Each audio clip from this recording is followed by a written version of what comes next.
Bon, on va commencer. Donc, j'enregistre la séance, comme d'habitude. Je la mettrai sur YouTube et pour que vous puissiez revenir en arrière et reprendre quelques passages éventuellement. Je vous prie en tout cas de m'arrêter si vous avez des questions et puis même peut-être quelques problèmes de communication qui peuvent se produire. Notamment, là, j'aurai plusieurs fenêtres à partager. Bon, si parfois je commence à parler sur quelque chose qui ne correspond pas à l'image que je projette, c'est parce que je ne suis pas sur la bonne fenêtre au niveau du partage d'écran. Donc, dans ces cas, je vous prie de m'arrêter parce que sinon, évidemment, ça ne devient pas clair.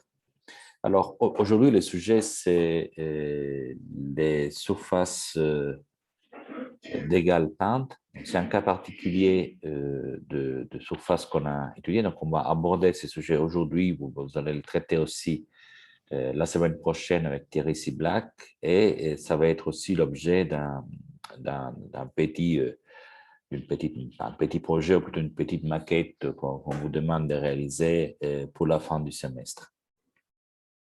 Alors, voilà le plan de la séance d'aujourd'hui. On va reprendre la logique de présentation de surfaces qu'on avait établie ensemble afin de situer les surfaces d'égale pente dans le contexte des diverses surfaces et des diverses propriétés intrinsèques de surface.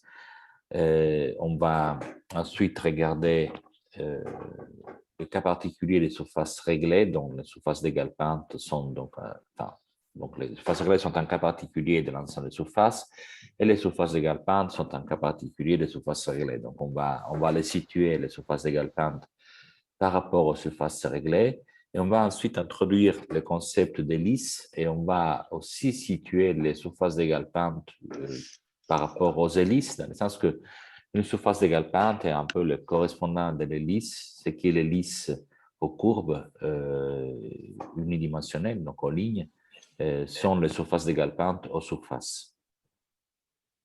Donc voilà, cela nous permettra en partie 4 finalement de parler directement des surfaces d'égale pente, c'est-à-dire de les définir, d'en regarder quelques-unes.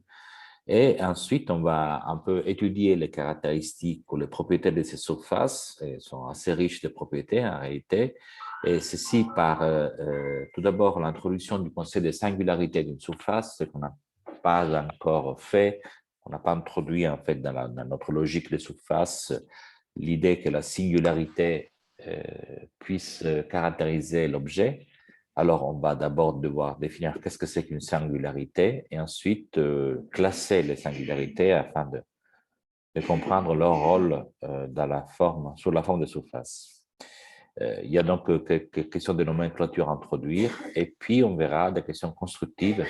Ces questions constructives seront présentées aujourd'hui et seront davantage expliquées par Thierry Black la semaine prochaine. Donc, aujourd'hui, je vais vous le montrer d'un point de vue du principe constructif. Et M. Black sera un peu plus spécifique, enfin sans doute plus spécifique, sur la question pratique de comment, quels sont les outils qu'on peut utiliser par Rhino pour effectivement réaliser cette construction.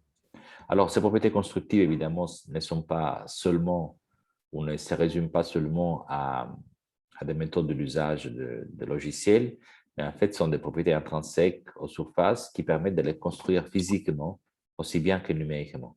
Donc, quelques exemples nous permettront évidemment de conclure le discours. Alors, pour commencer à rappeler la logique des surfaces, on avait classé les surfaces par rapport à leur courbure gaussienne. Donc, je vous rappelle que une surface se caractérise par des informations qu'on appelait intrinsèques. Ce qu'on considère intrinsèque, c'est une information qui ne dépend pas de l'observateur. Donc, ce n'est pas quelque chose d'indépendant de l'observateur parce qu'une convention permet de se mettre d'accord sur ceci, mais c'est quelque chose qui est indépendant de l'observateur parce qu'elle est propre à la surface et donc ne dépend pas de comment on la regarde. Alors, pour vous faire euh, un exemple concret, une convention nous permet de conduire les voitures à droite ou à gauche de la rue. Donc, ceci, effectivement, est quelque chose le fait d'utiliser la même convention, quelque chose qui permet au trafic, dans ce cas, de fonctionner, mais ça reste une convention qu'on pourra toujours changer, qui d'ailleurs est différente dans d'autres parties du monde. Et donc, ça reste indépendant de chacun d'entre nous, dans le sens que, effectivement, quand on se trouve dans une convention et qu'on la respecte, on n'a aucun problème à identifier et à fonctionner, identifier les différentes choses et à fonctionner correctement, mais ça reste quelque chose qu'on peut changer comme on veut. Or, une variable, ou plutôt une propriété intrinsèque, est plus profonde que ça. Donc, si je regarde effectivement la forme d'une surface parmi les surfaces que vous avez au tableau, je vois des surfaces concaves et convexes, je vois des surfaces sans concavité ni convexité, et je vois des surfaces qui ont une concavité ou convexité dans un sens et pas dans l'autre. Ça, ce sont les trois familles de propriétés, enfin, le classement de propriétés locales des surfaces en trois familles sont la courbure gaussienne positive, qui est indiquée dans les quatre exemples en haut, nulle, qui est indiquée dans dans les deux exemples à gauche en bas, et négative en bas à droite. Ceci est totalement indépendant de l'observateur, dans le sens que n'importe comment je place la surface dans l'espace, n'importe comment je la regarde, la propriété indiquée va être maintenue. Donc, on a vu que cette propriété se résume mathématiquement dans une grandeur qui est ce qu'on appelle la courbure gaussienne. La courbure gaussienne qui est positive dans le cas en haut, nulle en bas à gauche, négative en bas à droite. Et cette courbure gaussienne correspond en fait au produit des deux courbures principales, c'est-à-dire des deux cercles les plus grands et les plus petits qu'on puisse mettre sur la surface. Or, puisque la surface a un côté, il y a, disons, un intérieur, un extérieur, une droite, une gauche, en dessous, dessus, peu importe comment on le voit, justement, ça c'est une information qui n'est pas intrinsèque, mais en tout cas, le cercle en question, qui est osculateur à la surface, peut avoir son centre qui se trouve d'un côté ou de l'autre de la surface. Or, lorsque les deux cercles, les plus grands et les plus petits qu'on trouve sur la surface, ont leur centre du même côté, là, on parle de courbure gaussienne positive et on est sur les exemples qui se trouvent en haut, notamment ces exemples, dans la partie à gauche, les deux exemples à gauche sont caractérisés par deux cercles osculateurs de diamètres différents, mais du même côté de la surface, alors que les deux exemples à droite, ce sont des portions de sphères, donc deux cercles osculateurs d'égal diamètre. Pour ce qui est de la surface en bas à gauche, surface cylindrique, alors là, on a une courbure gaussienne nulle parce que l'un de ces deux cercles a un rayon infini. Donc, en fait, c'est une droite. L'autre cercle a un rayon fini et le rayon infini signifie courbure nulle. Et donc, en effet, les produits des deux courbures est nul parce que l'une des deux est nulle. Et donc, ça, c'est le cas de surface qu'on appelle cylindrique. Et puis, finalement, on parle de courbure gaussienne négative lorsque les deux cercles osculateurs en question, donc les plus grands et les plus petits qu'on puisse trouver sur la surface, se trouvent en leur centre, qui se trouvent de part et d'autre de la surface. Donc, ils sont de côté opposé par rapport à la surface elle-même. Et on le voit très bien dans ces deux morceaux de tore qu'on représente en bas à droite. Donc, dans ces cas, les deux courbures ont signe opposé, parce que le côté dans lequel on met le centre correspond au signe de la courbure, et donc deux courbures de signe opposé fait que leur produit est un nombre négatif. Alors ça, c'est un classement qui est local, donc à un point d'une surface, on peut voir une courbure gaussienne positive, à un autre point, on peut avoir une courbure gaussienne négative, et ainsi de suite. Et lorsque toute la surface a cette propriété, donc la courbure gaussienne est éventuellement variable, mais ne change pas de signe sur l'ensemble d'une surface, alors on peut effectivement classer les formes, comme on a déjà vu. Et donc, une surface dont la courbure gaussienne est nulle partout est une surface qu'on appelle une surface à simple courbure. Donc, l'exemple, effectivement, continue à être le cylindre. Une portion de cylindre comme celle qui est représentée est une surface dans laquelle, en tout point, la courbure gaussienne est nulle. Quand la courbe gaussienne n'est pas nulle en tout point, donc les différentes des zéros en tout point, on parle de surface à double courbure. Cette double courbure peut être, la courbe gaussienne peut être négative, donc la double courbure peut donner lieu à une surface anticlastique, ou la courbe gaussienne peut être positive, et dans ces cas, la surface s'appelle synclastique. Donc, ce sont les exemples que vous avez ici alignés. Donc, ces trois exemples sont les mêmes qu'on avait vus. Simplement, maintenant, on regarde la propriété de courbe gaussienne de signe donné comme une propriété qui est valable partout sur la surface, et non pas seulement en un point. Eh bien, ce classement de surface par la courbe gaussienne peut être mis en face à un autre classement qui avait été fait par la courbure moyenne. La courbure moyenne est simplement la moyenne des deux courbures qu'on a précédemment définies. Et dans ce cas, donc, on se retrouve avec les surfaces minimales et les surfaces pneumatiques comme cas particulier. Mais cette zone du diagramme aujourd'hui ne nous intéresse pas. La zone qui nous intéresse davantage aujourd'hui est celle des surfaces réglées. Ces surfaces réglées, en effet, sont des surfaces qui ont la propriété d'être construites par les mouvements, de pouvoir être imaginées comme obtenues par les mouvements d'une droite. Donc, la droite qui est génératrice de la surface finit pour laisser son empreinte sur la surface. Donc, la surface, en fait, se compose de cet ensemble de droites, et il y a trois manières, je dirais, pour une droite donnée, de se balader dans l'espace afin de construire une droite. La première manière la plus évidente, c'est de construire des cylindres par cette surface, par cette droite. Donc, en effet, qu'est-ce qu'on fait? On prend une ligne d'appui, qui est la ligne génératrice de la surface, pendant que la ligne directrice de la surface, et sur cette ligne, on fait balader une droite toujours parallèlement en elle-même. Donc, on prend une seule droite et on la fait balader sur cette ligne. On obtient donc une sorte de cylindre généralisé. Disons que le cylindre à base circulaire s'obtient lorsque la ligne en question est un cercle, mais on peut facilement imaginer donc ce cylindre généralisé qui est un cas particulier de surface réglée. C'est toutes les formes que vous pouvez obtenir avec une feuille de papier. Alors, si plutôt qu'avoir cette propriété de se translater sur la droite directrice de manière parallèle à elle-même, la droite génératrice, on la fait balader sur deux courbes directrices, on a ce qu'on appelle les surfaces coniques. Donc, le cas particulier est les cônes, dans lesquels la droite génératrice se balade sur un cercle en ayant un point fixe, mais de manière plus générale, on peut imaginer une généralisation des cônes. Donc, vous avez ici cette image dans laquelle on voit effectivement deux ellipses distinctes et une droite qui se balade en touchant toujours les deux ellipses en deux points distincts. Ceci génère une surface qui est une surface qu'on appelle conique. Puis finalement, dernier exemple de surfaces réglées sont les surfaces tangentales. Dans ce cas, donc, on a besoin d'une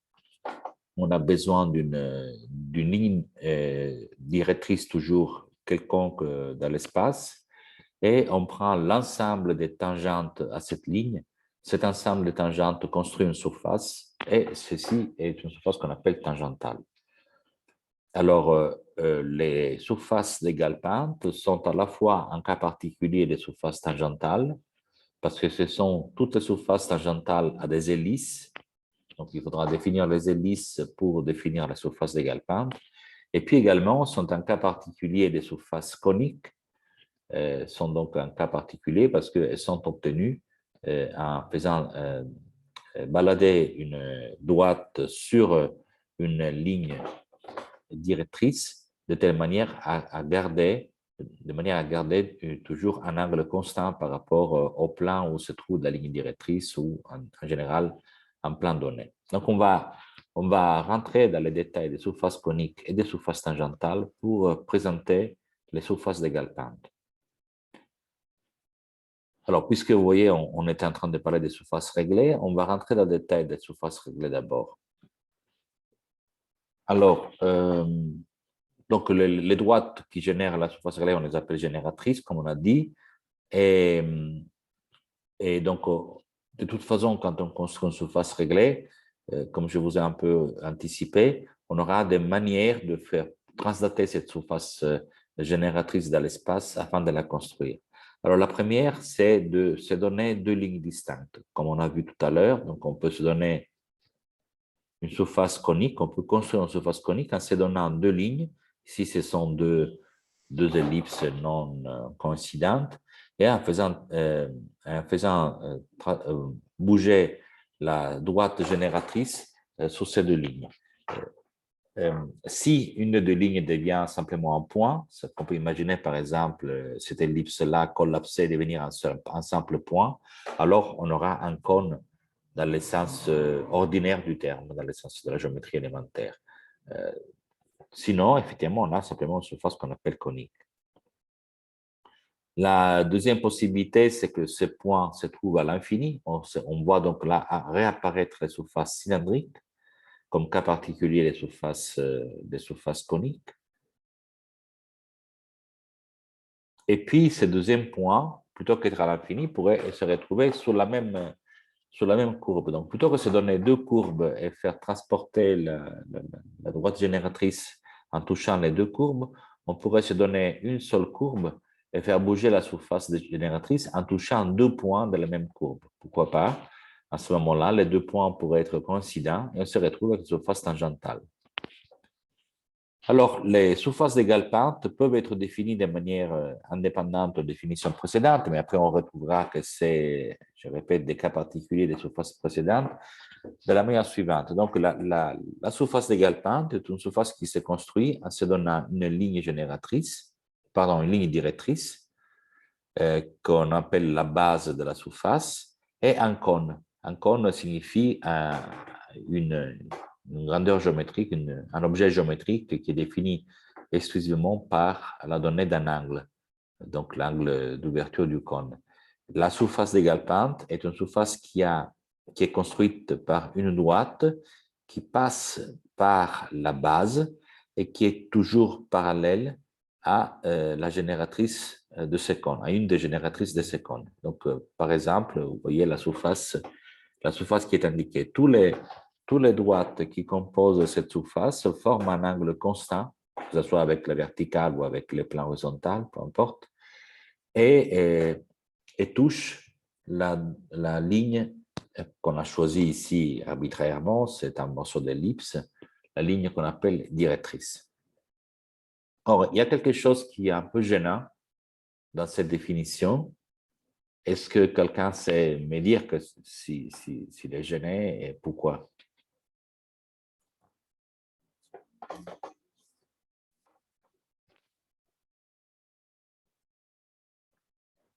Est-ce que c'est est-ce que c'est une définition intrinsèque?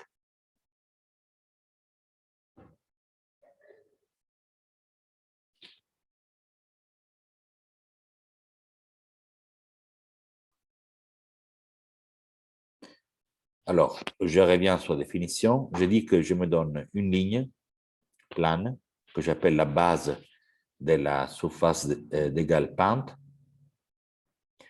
et je me donne un angle, un cône, qui définit donc une inclinaison de mes droites génératrices par rapport à ces plans. Est-ce que vous voyez un manque d'objectivité dans cette définition? Il me semble que telle qu'elle est donnée, elle soit totalement relative au plan en question. Donc, la surface d'égale pente telle que je l'ai définie, elle est définie sur la base de la donnée d'un plan. Donc, elle a une définition qui dépend de ce plan. Les définitions précédentes avaient été données sur la base de propriétés constructives qui dépendaient de la donnée des lignes et des lignes directrices, et donc de droite qui se baladent sur ces lignes directrices. Ici, nous avons une ligne directrice et un plan, Et la surface d'égale pente est une surface qui conserve une certaine inclinaison par rapport à ces plans. Donc, on pourrait se dire, si je tourne la tête, qu'est-ce qui se passe? Eh bien, effectivement, malgré le fait que la définition soit tributaire de la donnée d'un plan, certaines propriétés de la surface d'égale pente ne dépendent pas de cette définition qui est donc intrinsèquement non objective parce qu'elle est basée sur la donnée d'une verticale et d'une horizontale, si vous voulez. Et donc, ce qui nous intéresse de la surface d'égale pente sont ces propriétés intrinsèques qu'il va falloir découvrir ensemble au cours de la séance. Donc, une surface d'égale pente est un objet qu'on peut définir par un processus qui dépend de la donnée d'une verticale et d'un horizontal, donc d'un plan horizontal et d'une ligne verticale. Et malgré le fait que la surface soit définie sur la base de ces deux informations qui en elles-mêmes sont conventionnelles, parce que mon plan horizontal et ma ligne verticale dans un point de la Terre n'est pas la même que dans un autre point, et si je suis dans l'espace, j'aurais même du mal à dire qu'est-ce que je définis comme horizontal et comme vertical. Mais malgré cela, l'objet obtenu garde des informations, des propriétés qui ne seront pas dépendantes de ce choix et qui sont celles qui nous intéressent de près parce qu'elles sont donc de nature constructive. Alors, pour commencer à tracer ces propriétés, pour ainsi dire, pour commencer à identifier ces invariants, on va introduire le concept d'hélice. Bon, une hélice est une courbe qui se construit dans l'espace à partir d'une courbe donnée sur un plan. Donc, prenez par exemple simplement un cercle dessiné sur un plan horizontal et on peut imaginer un processus qui consiste à étirer les cercles, donc orthogonalement à son plan dans lequel il a été dessiné, de telle manière que la courbe qu'on obtient forme un angle constant avec le plan de base. Donc, vous voyez revenir sur cette définition d'ellipse les deux concepts d'avoir un plan sur lequel se trouve une courbe initiale qui est la courbe qui permet de construire notre construction géométrique. Et puis, nous avons cet angle constant. Dans le cas d'une hélice, c'est l'angle constant qui est formé entre la tangente à la courbe bleue, ici dessinée, et le plan dans lequel se trouve le cercle de base.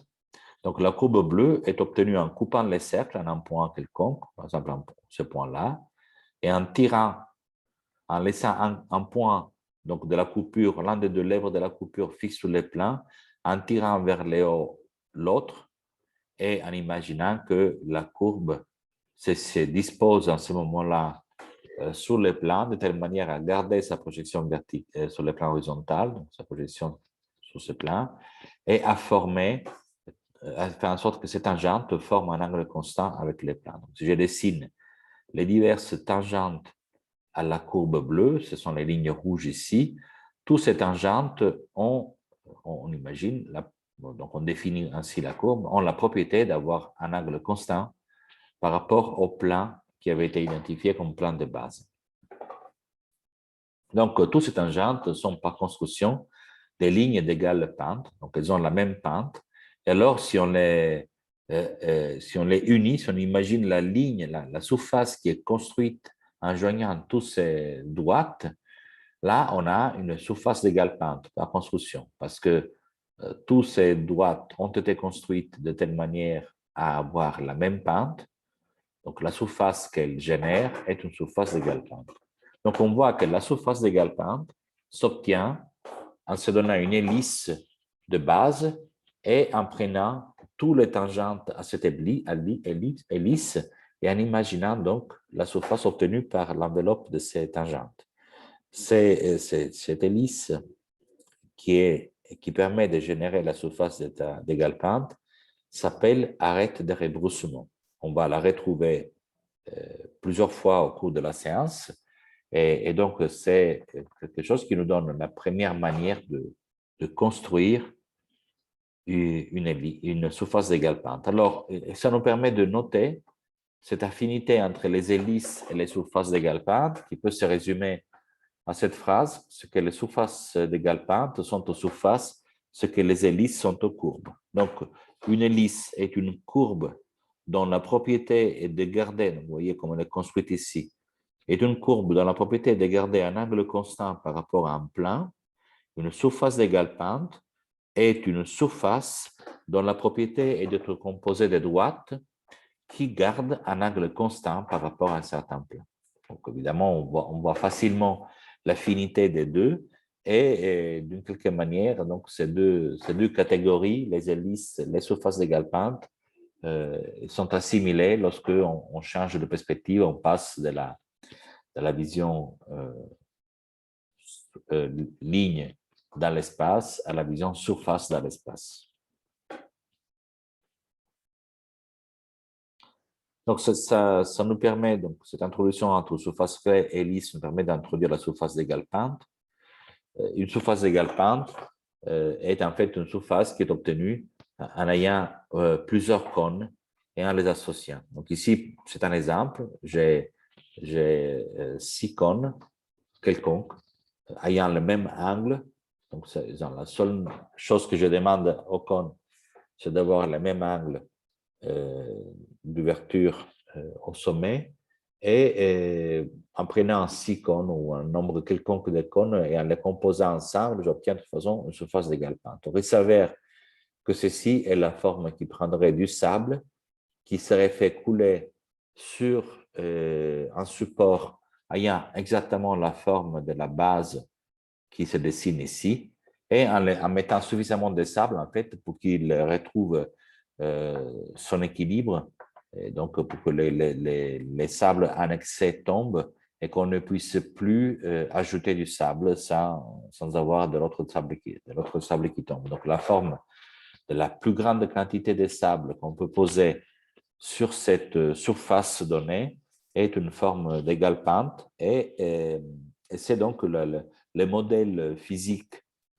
le plus direct et le plus naturel qu'on puisse se donner et qui peut, disons, inspirer d'un point de vue de l'expérimentation physique la recherche en géométrie sur les surfaces d'égale pente. Alors, analysons un peu ce qui se passe pour ce tas de sable qu'on formerait. Donc, on prend une forme quelconque, une base ici qui est composée par un ensemble de cercles, et on coule du sable sur la surface. Chaque grain de sable va soit tomber dans un endroit où il se pose sans bouger, soit se retrouver sur une pente.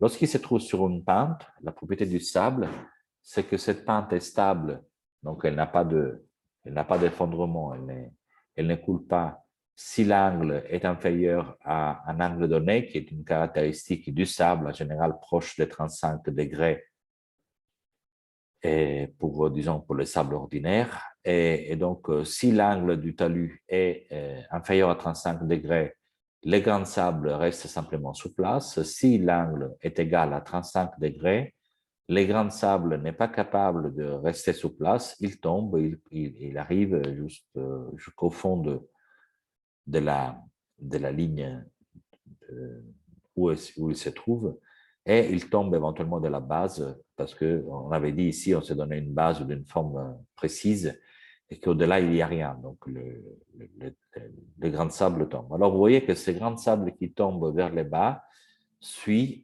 physiquement le schéma le plus court qui relie sa position initiale, où on l'avait posé, au bord de la surface d'égale pente, où il sort en fait de tout appui, elle tombe, disons, dans le vide. Donc, une surface d'égale pente peut se voir aussi comme une surface qui se compose de droites, comme on a vu, et chaque droite correspond au parcours le plus court qui amène ces points vers les bords de la surface d'égale pente. Donc, une surface d'égale pente est une surface qui est définie exclusivement par la donnée de son bord. À partir du moment qu'on se donne le bord, on se donne la surface. Par cette propriété physique, du fait que la surface en elle-même correspond à l'ensemble des schémas les plus courts qui ramènent ces points vers les bords et par la propriété géométrique de construction qu'on vient de voir dans cette image, qui est celle que la surface s'obtient quand on prend des cônes d'ouverture fixes et qu'on on les fait reposer leurs bords sur la surface. Or, si on généralise cette deuxième construction, on peut imaginer de faire balader les cônes de manière continue. Donc ici, j'ai fait exprès de ne pas réaliser vraiment un parcours continu, mais de rassembler un ensemble discret des cônes, donc les mettre côte à côte sans les mettre vraiment à distance infinitésimale l'une de l'autre, afin de bien voir par l'ensemble des sommets qui sont là, de bien voir que je suis en train de prendre un cône donné et je le fais balader le long d'une ligne. Donc cette ligne qui est là, c'est ce qu'on appelle la ligne de crête de la surface d'égale pente. Alors, on peut comprendre maintenant la surface d'égale pente de deux manières différentes. La première manière, c'est celle qu'on avait vue, c'est que je prends un bord, ici le bord est dessiné, c'est cette espèce de virgule, disons. On prend un bord et on imagine un tas de sable qui se pose sur ce bord. C'est-à-dire, on construit la surface qui se compose de droites telles que chaque point de la droite, en suivant la droite même, réalise les chemins les plus courts pour arriver sur les bords. Donc, comme on a dit tout à l'heure, en se donnant les bords, on se donne entièrement la surface d'égale pente. Mais on voit une deuxième possibilité. On voit qu'on peut obtenir une surface d'égale pente en se donnant l'ensemble des points par lesquels il faut qu'il passe les sommets d'un cône donné pour générer la surface. Cet ensemble de points, on l'appelle la crête. Et donc, pour construire une surface d'égale pente, une deuxième possibilité, c'est de donner la ligne de crête de la surface. Une fois qu'on a la ligne de crête et qu'on se donne un cône, il suffit de faire balader les cônes le long de la ligne de crête pour obtenir la surface d'égale pente en question. Monsieur, Donc ici, oui. enfin, j'ai deux questions plutôt. Donc j'ai compris l'exemple des cônes, mais alors déjà, enfin, j'arrive pas trop à le mettre en relation avec ce que vous avez montré avant avec l'hélice. Et Oui, pour l'instant, ce n'est pas tout à fait évident. On va y arriver. ok, Alors, effectivement, voir la surface d'égale pente comme un objet construit par cette procédure et voir la surface d'égale pente comme un objet produit par l'une de ces deux procédures. Donc, là, on a trois procédures constructives et apparemment, au moins la première avec les deux, la deuxième et la troisième, apparaissent totalement distinctes. Donc, on va voir pourquoi en fait elles sont coïncidentes. ok. Et je comprends pas pourquoi on doit mettre plusieurs cônes à chaque fois. Enfin, si on met juste un cône, ça suffit pas? Ah bah, un cône fait, peut-être que je n'ai pas bien compris ta question, mais ici on voit plusieurs cônes, tu es d'accord?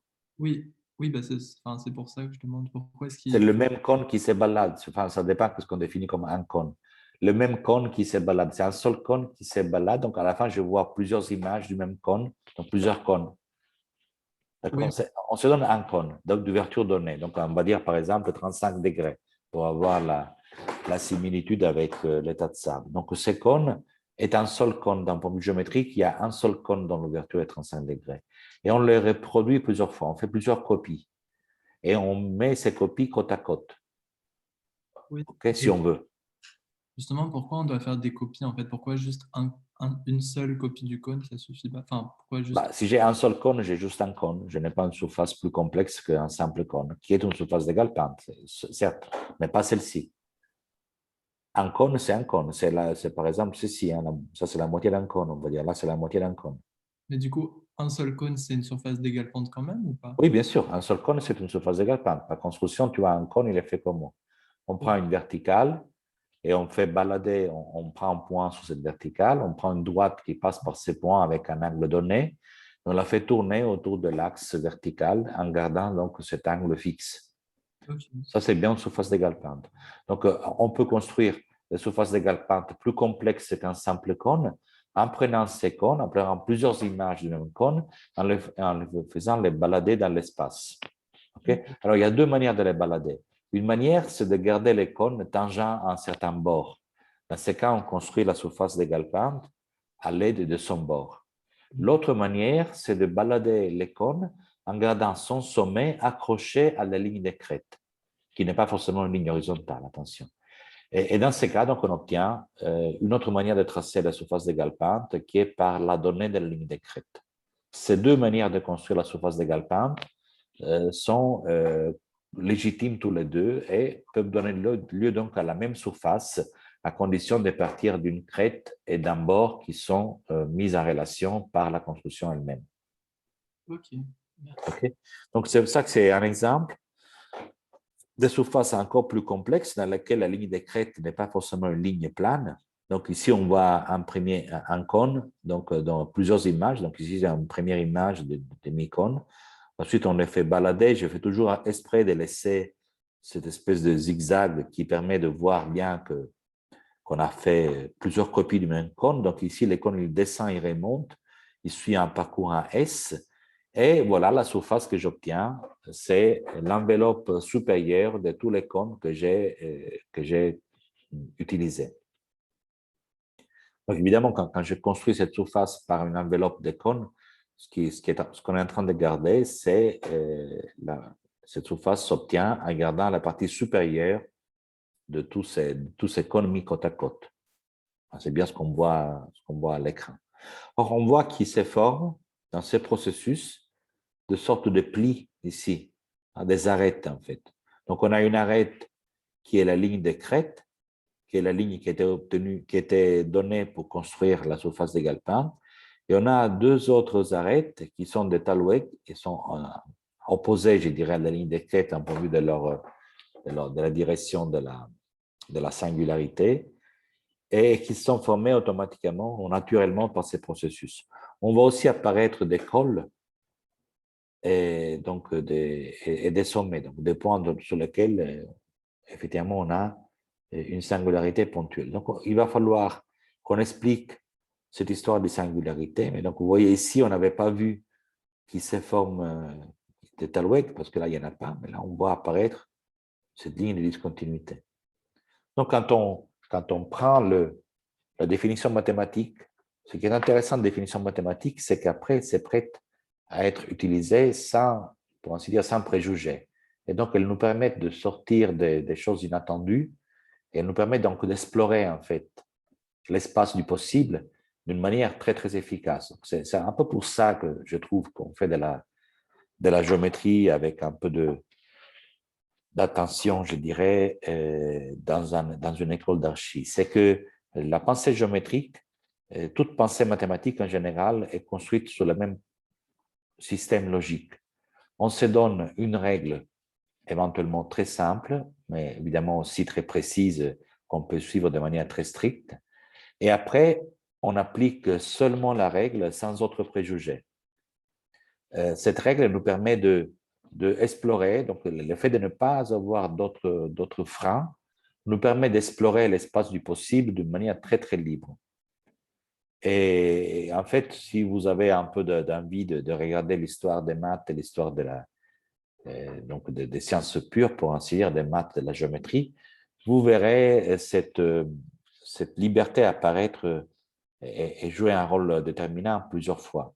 Donc, par exemple, un exemple qu'on peut donner de ce point de vue, c'est effectivement le cinquième axiome d'Euclide. Vous savez que toute la géométrie qu'on appelle euclidienne, c'est la géométrie de notre intuition spatiale naturelle, se fonde sur 5 axiomes.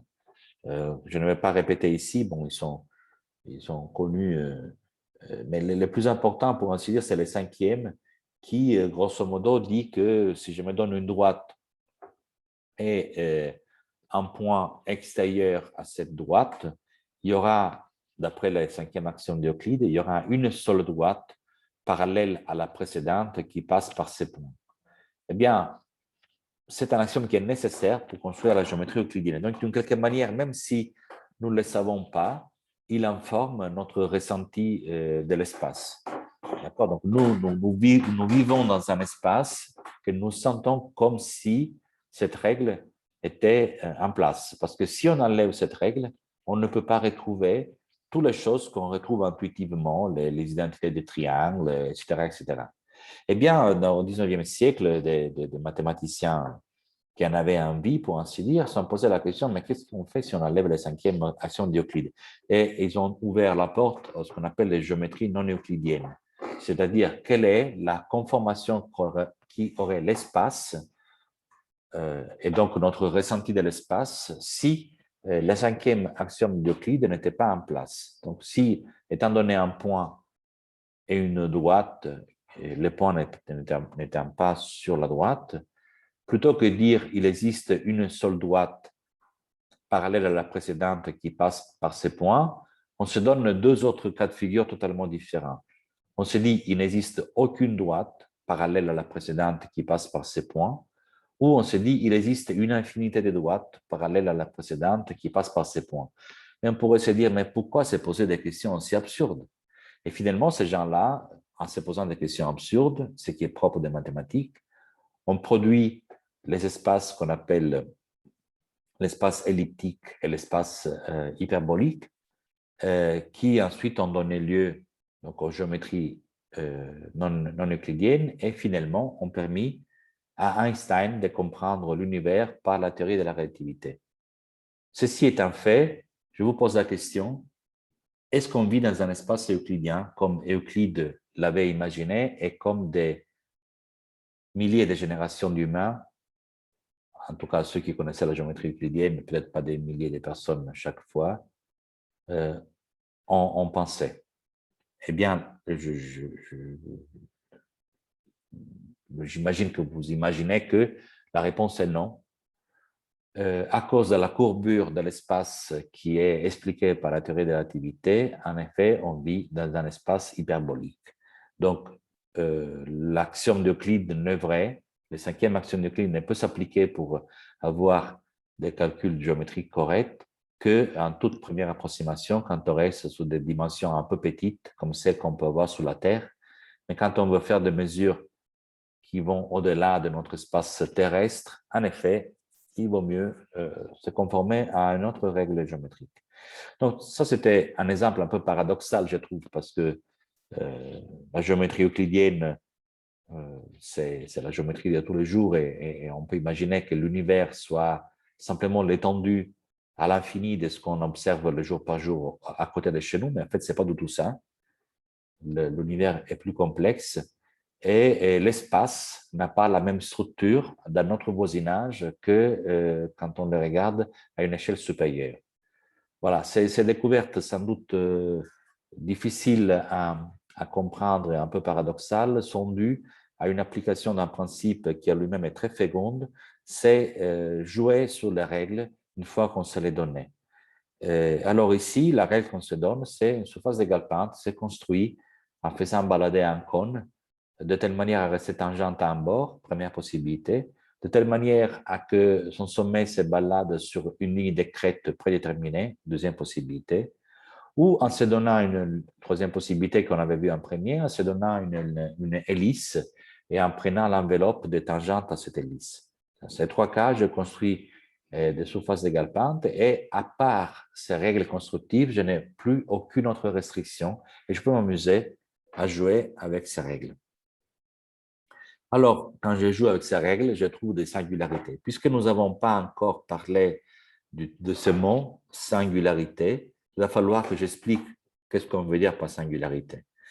Donc, quelque chose de singulier, c'est quelque chose qui n'est pas présent tout le temps. Pour ainsi dire, c'est le terme du vocabulaire du quotidien, a été utilisé par les géomètres, par les mathématiciens, afin d'identifier des objets particuliers. Et donc, on va commencer à regarder ces objets. Imaginez une courbe, ici dessinée en trait noir, donc une courbe dans un plan, une ligne courbe, et on a vu que cette ligne courbe, en tout point, aura un cercle osculateur. Donc, la courbe au point Q a un cercle osculateur et au point P a un autre cercle osculateur. Ce cercle osculateur, vous savez qu'il partage avec la courbe leur tangente au point en question. Et justement, un point se dit régulier lorsqu'il a un cercle osculateur qui a été défini, comme on a vu, c'est le cercle qui épouse au mieux la courbe au point en question. Et je répète, si la courbe est régulière, si le point en question est régulier, alors il existe un et un seul cercle osculateur. Or, imaginez que l'un de ces deux cercles devient plus petit, c'est-à-dire la courbe est un peu plus pointue, entre guillemets, par ici, mais elle reste régulière parce elle reste avec la propriété d'avoir un et un seul cercle osculateur au point P. Et puis, imaginez un processus qu'on appelle un processus à la limite, dans lequel ces cercles deviennent de plus en plus petits jusqu'à devenir des rayons nuls.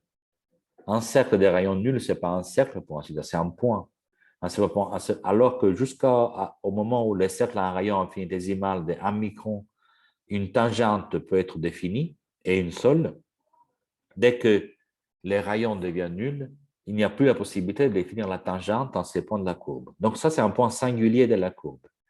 C'est un point dans lequel on ne peut pas se donner une tangente, on ne peut pas se donner un cercle osculateur, et la courbe se compose de peu de points de ce type.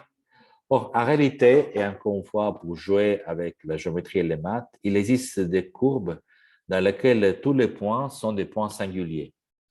C'est la fameuse, par exemple, c'est la fameuse échelle du diable qui a été définie par Hilbert, évidemment pour jouer un peu avec ces concepts. Donc,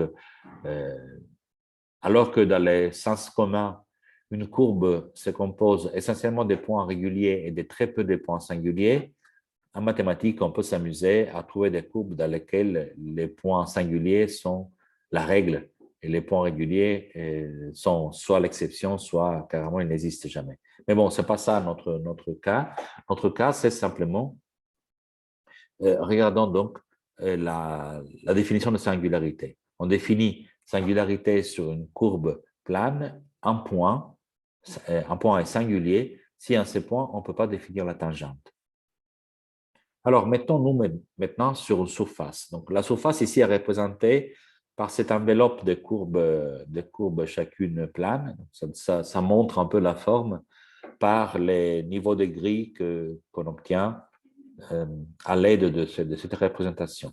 Prenons un point de la surface, le point Q, un plan tangent à ce point de la surface, et nous avons défini, dans ma séance précédente, nous avons défini les deux courbures principales de la surface comme l'inverse du rayon de courbure du cercle le plus grand et du cercle le plus petit qui épouse au mieux la surface au point Q. Donc ça, c'est un point.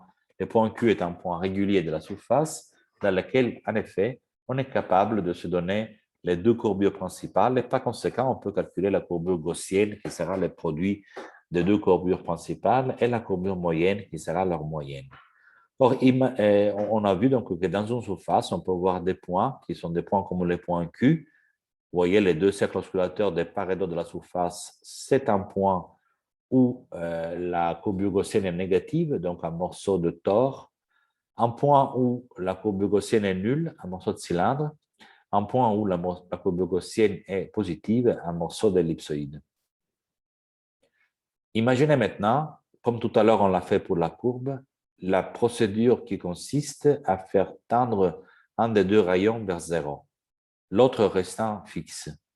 On forme donc une sorte de arête ici. Cette arête est donc une singularité de la surface.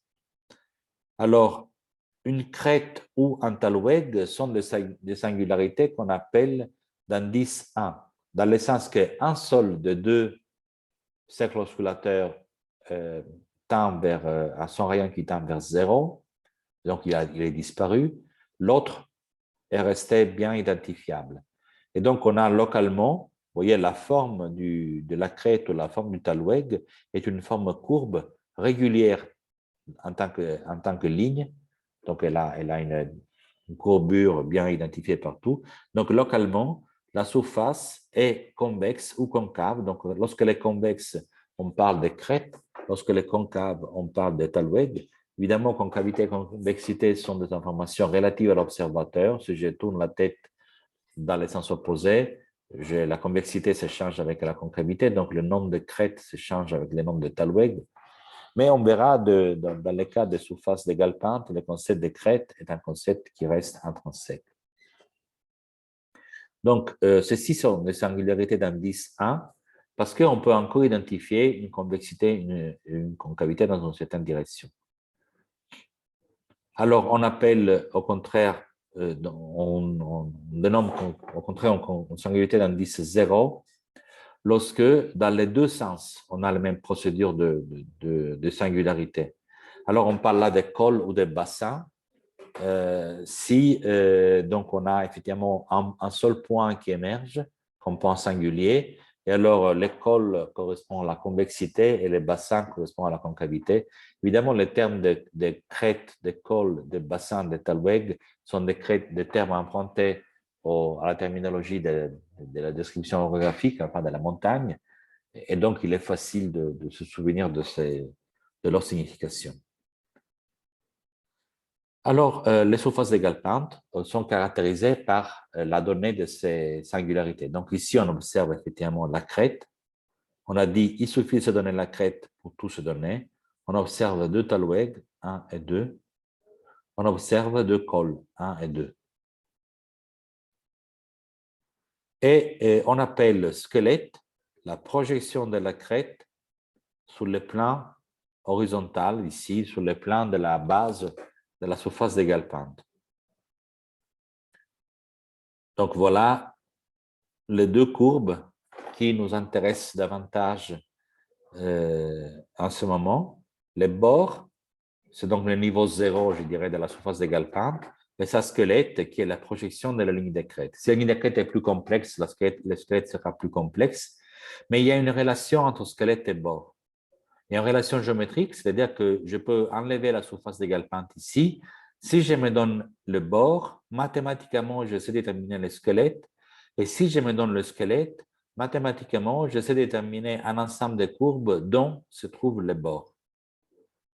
Ces deux procédures, donc l'identification du squelette à partir du bord ou l'identification d'un ensemble de courbes des bords potentiellement possibles à partir du squelette, sont des procédures qu'on peut construire géométriquement, qu'on peut construire par INO. Alors voilà, sur la nomenclature, et pour revenir en confort sur une construction différente, ici je fais attention à que ce soit un peu plus continu. Nous avons effectivement une ligne de crête et nous avons un sommet qui est séparé de la ligne de crête. Nous avons un col qui se forme ici sur les talweg. Vous voyez, les talweg remontent. Et nous avons un bassin, c'est-à-dire un point bas qui se forme ici.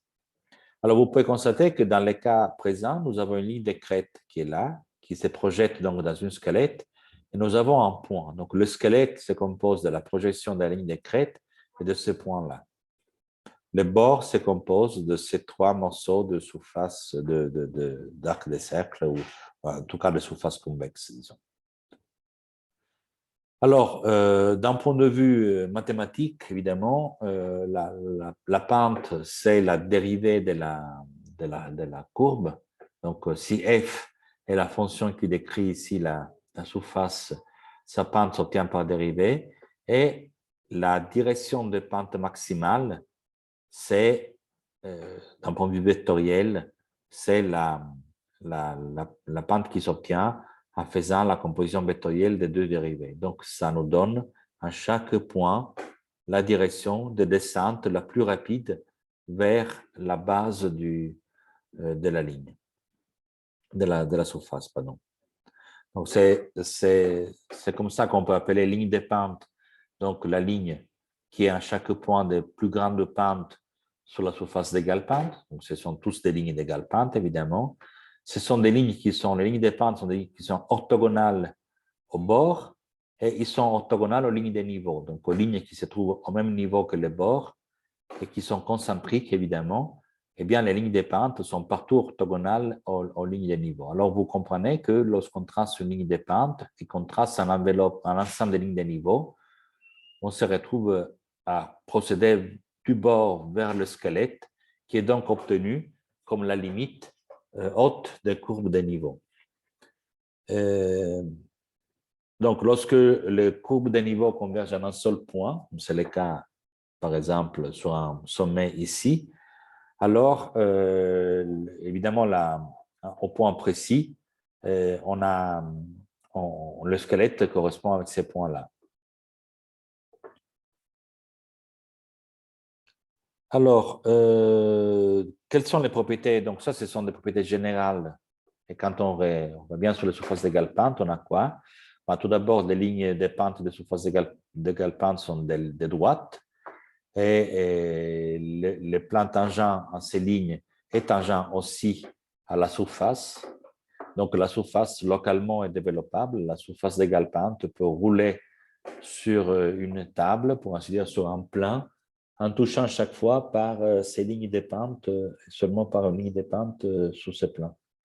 Localement, évidemment, parce que si vous prenez cette propriété de faire rouler la surface sur un plan, évidemment, pour une surface comme celle-ci, il faut regarder ces propriétés localement parce que chaque fois qu'on a une convexité une concavité du bord, cette propriété ne peut pas être réalisée de manière globale. Donc, les lignes de niveau sont des lignes qui sont parallèles entre elles, soit un concept de parallélisme qui est le parallélisme des lignes d'une droite. Et toute génératrice des surfaces d'égale pente, donc si on prolonge les génératrices, on retrouve ce qu'on appelle une arête de rebroussement. Et là, on se retrouve en contact avec la première manière qu'on s'était donnée de définir les surfaces d'égale pente. Donc, les cônes et les cylindres sont des cas particuliers de surfaces d'égale pente où l'arête de rebroussement devient un seul point.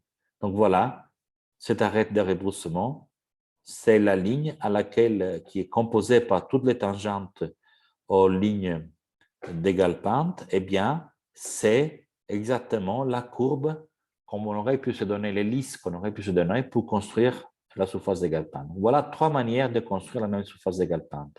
Ici, on peut se donner un bord elliptique et construire la surface. On peut se donner une ligne de crête ayant cette forme et on peut construire la surface. On peut se donner une hélice qui est là et réaliser la surface. Donc,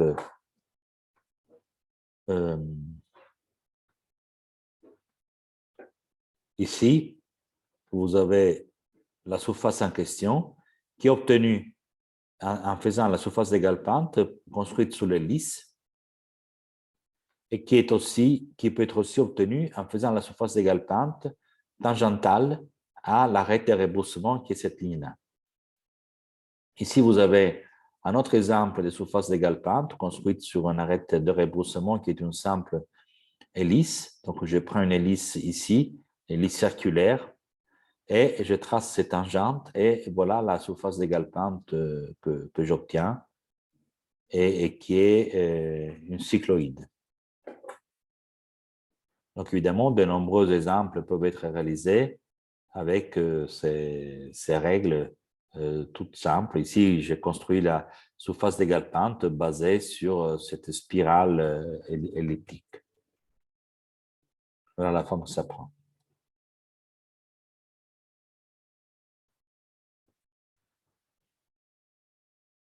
Donc, voilà, on voit un peu le rôle de la ligne, de l'arête de rebroussement. Et j'arrive à la phase qui est celle de construction de surface. Donc, je peux prendre quelques secondes pour vous montrer un peu mieux ces constructions. Donc, ici, c'est une surface d'égale pente construite sur la donnée de la base. Donc, je me donne une base. Ici, c'est simplement, dans ce cas, la base est simplement une ellipse. Vous voyez, une ellipse s'écrit comme la courbe qui est décrite par un paramètre U qui varie entre 0 et 2π et qui a la coordonnée X qui vaut cosinus de U, la coordonnée Y qui vaut sinus de U multiplié par une constante.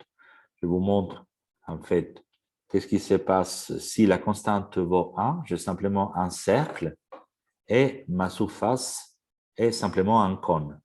Vous voyez, ça c'est la surface d'égale pente construite quand je me donne comme base un cercle.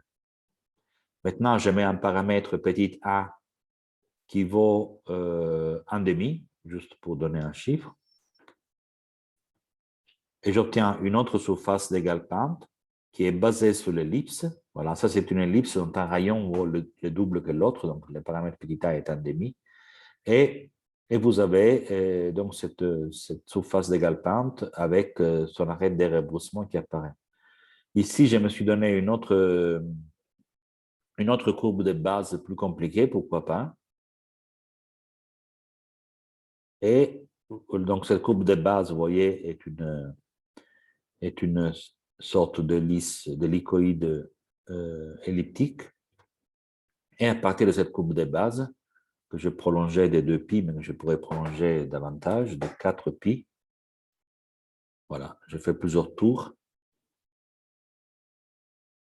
Et j'obtiens une surface qui peut être aussi compliquée que nécessaire pour respecter l'ensemble des règles, finalement très peu, qui ont été données.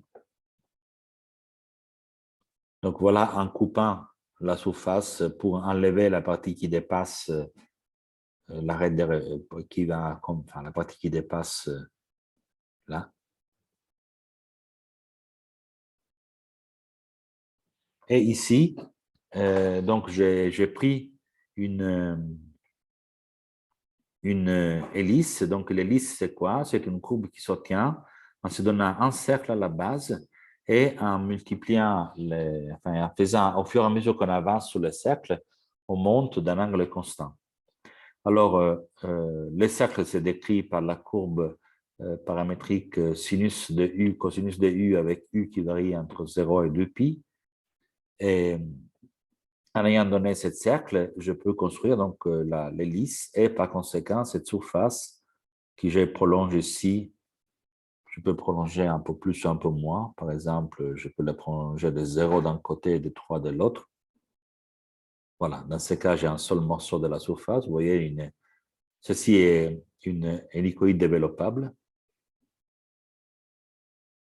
ou je peux la prolonger davantage d'un côté. Voilà. Et je peux aussi changer la forme de l'hélicoïde de base. Plutôt qu'avoir un cercle, j'ai une ellipse, par exemple. Les choses se compliquent un peu pour l'ordinateur. Il faut lui donner le temps de faire les calculs.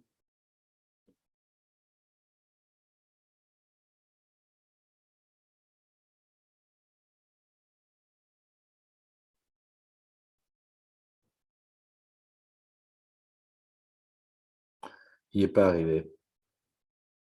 Dommage. Il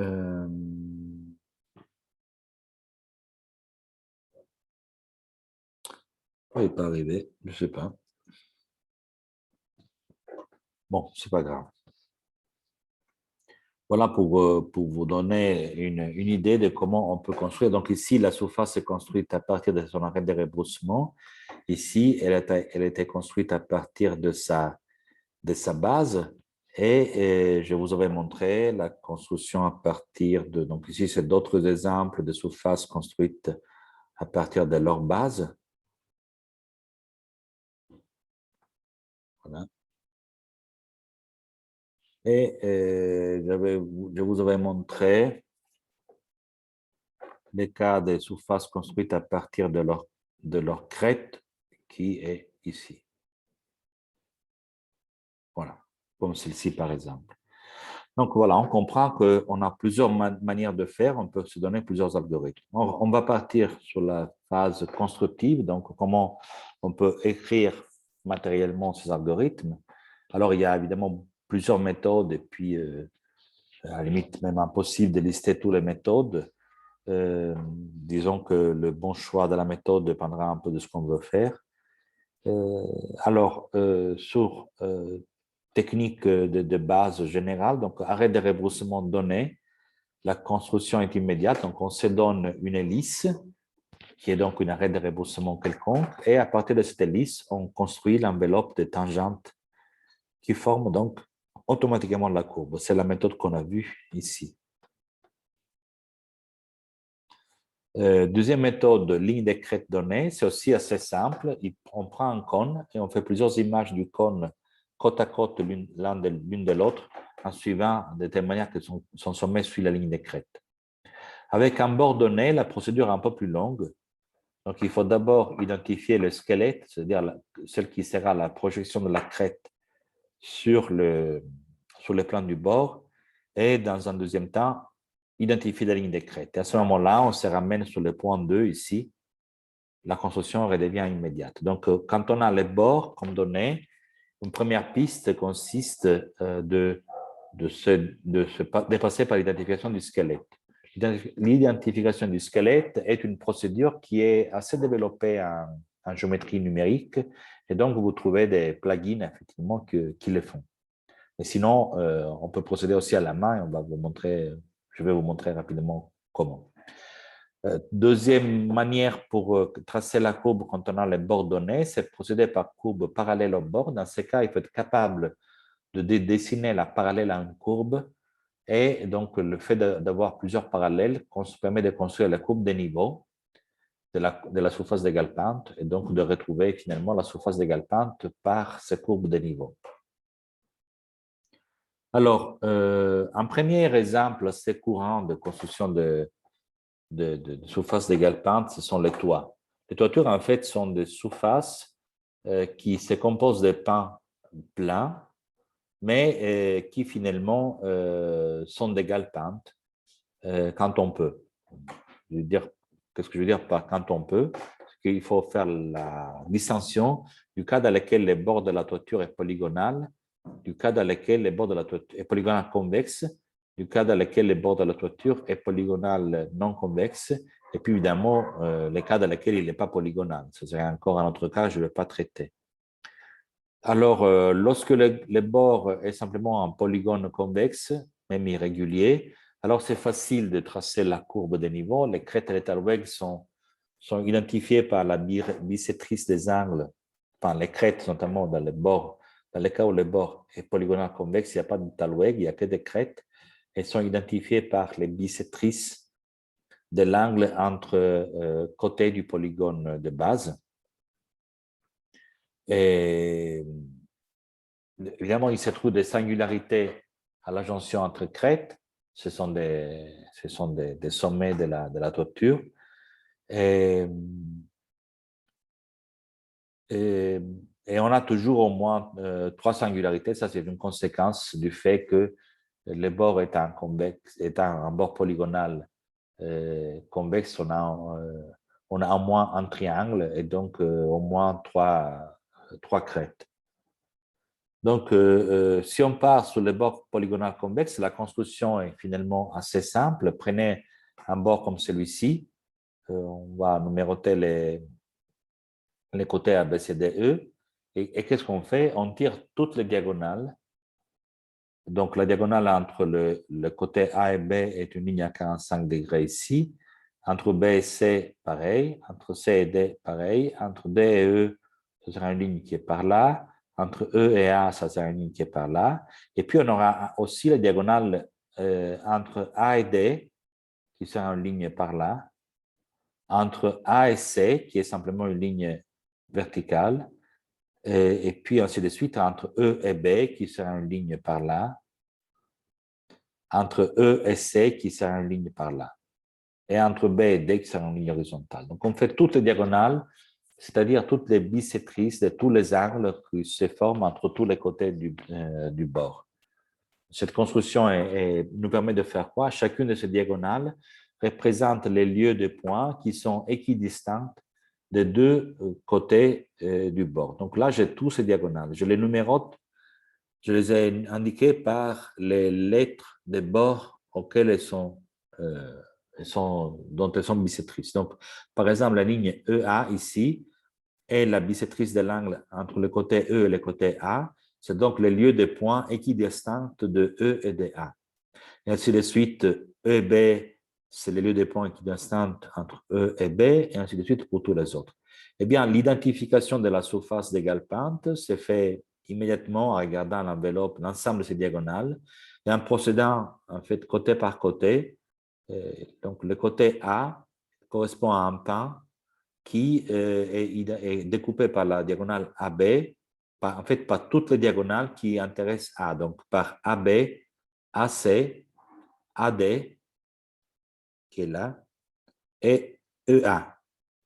Or, on prend l'enveloppe la plus petite qui contient les bords, et donc vous voyez qu'on doit prendre simplement le bord lui-même, donc A, les côtés AB et les côtés EA, et on ne doit pas prendre AC et AD parce qu'ils sont à l'extérieur de ces domaines. Et donc là, on a le premier pan de la toiture. On fait la même chose avec les côtés B, et donc on doit prendre les côtés AB, les côtés BC, les côtés BD et les côtés BE, qui est là, EB. OK? Alors, pareil, je prends l'intérieur, donc la partie de l'ensemble de ces lignes qui composent les polygones les plus proches du côté B, parce que c'est l'ensemble des points qui viennent le plus rapidement vers le bord B. Et donc là, je me retrouve AB, un morceau de EB, et puis BC. Alors que BD reste à l'extérieur de tout ça, et donc il ne sera pas un élément constructif de ma surface. Ainsi de suite, je détermine les polygones, le pan donc incliné qui correspond au côté C, celui qui correspond au côté D, et finalement celui qui correspond au côté E. Alors, cette ligne, cette surface qui est identifiée par les arêtes rouges et les bords noirs, est une surface d'égale pente qui se compose de pans plans, pour la raison que le bord initialement était un polygone convexe, et qui par contre, qui forcément en fait, il n'a aucune propriété sur les lignes rouges, surtout ces lignes rouges sont des lignes inclinées, et donc en général on ne construit pas comme ça les toitures, on les simplifie par rapport à ce type de construction. Alors la simplification qu'on fait quand on définit la forme de toiture est due au fait qu'on a envie d'avoir des pannes planes, effectivement, mais aussi qu'on a envie d'avoir des lignes de fêtage qui sont horizontales. Et donc, je viens sur la construction par pan sur un bord polygonal en général, donc éventuellement non convexe comme celui-ci. La procédure est un peu une étendue de la précédente. Donc, cette fois-ci, on trace comme tout à l'heure, en fait, les diagonales. Mais on trace aussi, donc ça c'est des crêtes. On trace aussi, on trace aussi les diagonales des angles rentrants qui sont des talouettes dans ces cas. Donc évidemment, quand on aurait une ligne d'égale pente, une surface d'égale pente, on devrait avoir ici un bassin courbe. Alors qu'on se donne une ligne plane parce qu'on veut construire un pan, les bords par pan plan. Et donc, voilà, il suffit ensuite de redécouper la surface de telle manière que les lignes de crête soient parallèles au bord et donc des lignes horizontales pour se retrouver donc avec ici la forme qu'on peut avoir cette toiture. Et le dessin de ces cercles permet de montrer que tous les points de cette ligne qui passent par le centre du cercle sont équidistants de points du bord. Donc, ceci est la bisectrice de ce point. Donc, ces lignes, ce cercle est doublement tangent au bord et tangent en deux points du bord. Donc, on voit que la définition de la ligne de crête passe par la donnée de ces cercles bitangents au bord et on va utiliser ce type de construction un peu plus tard. Donc, pour revenir sur la forme de la toiture en question qui donc s'inspire d'une surface d'égale pente, voilà un peu avec un code couleur qui montre les niveaux les différents pans et avec les projections de la toiture et les noms qu'on associe à ces parties dans la construction en architecture, que les arrêtiers, les nœuds, le fêtage et les différents versants. L'indication de la pente en général est faite en indiquant vers le haut.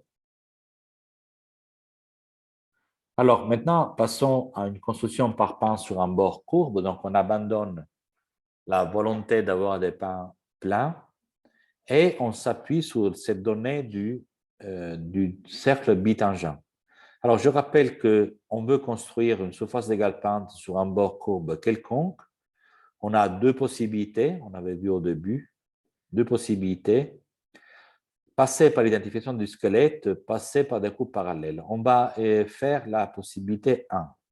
Donc, on va d'abord identifier le squelette et ensuite identifier, donc en disant que ce squelette est la projection de la ligne de crête, passer à la construction de la surface. Alors, première étape, on sait que le squelette ou la ligne de crête, la projection de la ligne de crête va être composé d'un ensemble de centres, des cercles qui sont bitangents à la surface. Donc, je peux construire manuellement un cercle comme celui-ci, dont le centre C est un point du squelette et qui a la propriété d'être tangent au point B et au point A. Donc, chaque fois que les cercles touchent les bords, il y est tangent. Ça, c'est la seule propriété que je demande.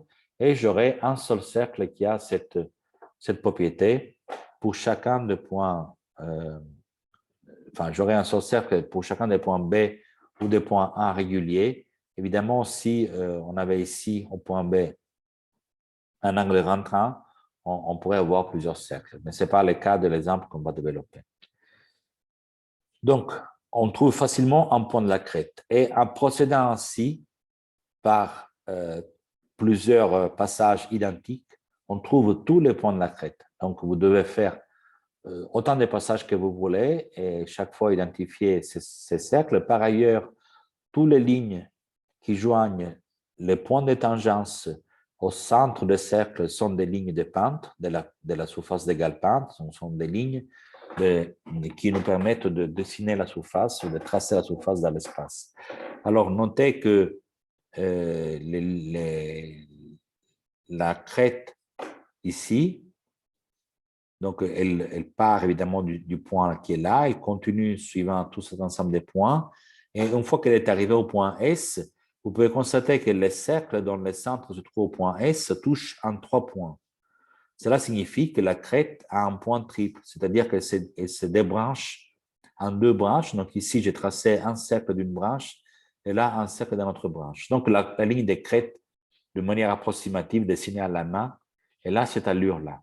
Une fois que j'ai trouvé la ligne de crête, j'ai fini, si vous voulez, ma galère parce qu'on sait qu'il est facile de tracer des cercles en ayant la ligne des surfaces d'égale pente, en ayant la ligne de crête. Mais malheureusement, pour l'instant, je n'ai pas vraiment la ligne de crête, j'ai simplement le squelette, c'est-à-dire la projection en sol de la ligne de crête. Qu'est-ce que je dois faire maintenant pour tracer ma surface d'égale pente? Alors, ce que je veux, par exemple, c'est dessiner la surface sur un papier, ensuite découper le papier et recoller les différentes parties de la surface d'égale pente là où il y a des lignes de crête, par exemple. Pour ce faire, donc, donc là, j'ai cette construction. Il suffit de partir de cette construction. Je rappelle que chacune de ces lignes a la propriété d'être orthogonale au bord et que la ligne qui est ici est le squelette de la surface. Prenez un cas quelconque de ces lignes, par exemple celle-ci. Si je rabats la pente, on va dire l'angle phi de pente sur le plan du dessin, je retrouve un triangle. Donc, dans la base ici est de longueur U, l'angle phi est l'angle de pente que je veux obtenir, et donc la longueur de l'hypoténuse est U divisé par cosinus phi. Donc, je peux prendre cette longueur de l'hypoténuse et je peux l'étaler sur les plans. Donc, je trouve ici un point. Je peux procéder de la même manière pour tous les points de mon bord, en ayant toutes ces lignes ou même plus de ces lignes facilement traçables à la main. Et j'obtiens ici une enveloppe de points. Cette enveloppe de points représente donc la ligne de crête d'un côté, ou plutôt le squelette d'un côté, et cette enveloppe de points de l'autre représente les développés en plan de la surface latérale ici, de la surface d'égale pente. Donc, je peux découper une bande de papier qui a cette forme et l'appuyer sur les bords et j'obtiendrai la ligne de crête et le morceau de surface en question. Donc voilà, je découpe cet objet qui est grisé ici et ensuite je le force à revenir sur le bord pour obtenir la surface d'égale pente. Donc ça, bon, c'est pour la procédure constructive que vous pouvez utiliser. Donc ça, c'est entièrement manuel. Et la semaine prochaine, vous verrez des méthodes plus numériques pour obtenir ces mêmes résultats. Donc, quelques exemples de surface d'égale pente, ça on l'a déjà vu, c'est construite à partir d'une ellipse. Ça, c'est une surface d'égale pente construite à partir d'une courbe qu'on appelle cardioïde. Donc, je vous l'ai déjà montré ici.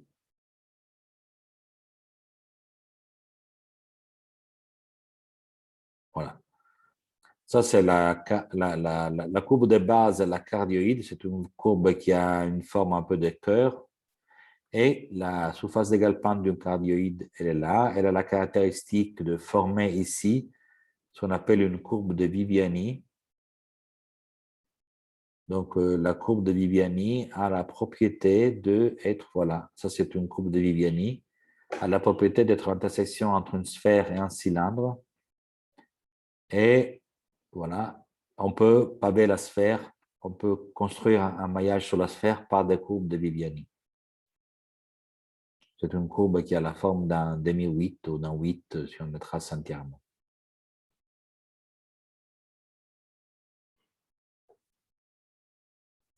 Ça, c'est un dessin, c'est une maquette de coupe de niveau réalisée par Jean-Marie Delarue. Donc, c'est un exemple de surface réalisée par courbe de niveau. Évidemment, ce n'est pas nécessairement une surface d'égale pente, mais dans les cas particuliers, il s'agit d'une surface d'égale pente. C'est-à-dire que les courbes de niveau se trouvent à un écart constant.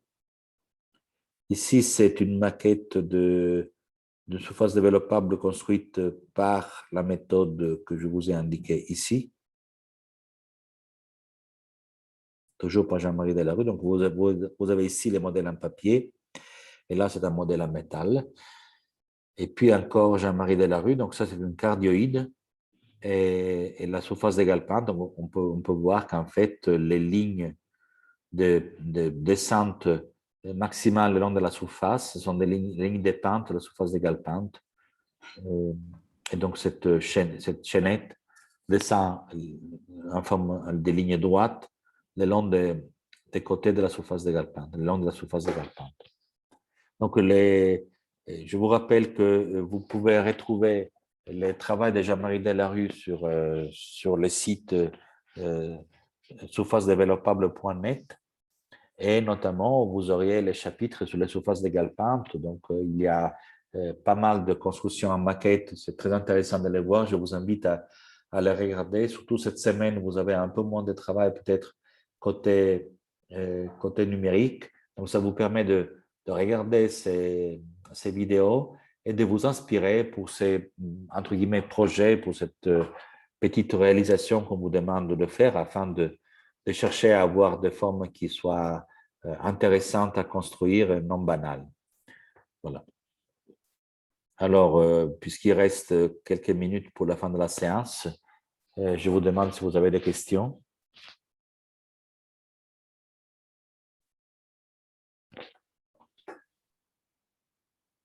Non. Non, c'est bon. OK, bon, très bien. Donc, j'espère que, en tout cas, l'enregistrement pourra toujours vous permettre de revoir un peu quelques passages et je vous réinvite donc à consulter le site surfacedéveloppable.net, regarder les constructions géométriques de Jean-Marie Delarue, dans tous les cas, mais ici dans les cas particuliers des surfaces égales pente. Merci et bonne fin de journée. Merci à vous. Merci beaucoup, au revoir. Merci à Au vous revoir. aussi. Merci, au revoir. Merci, au revoir.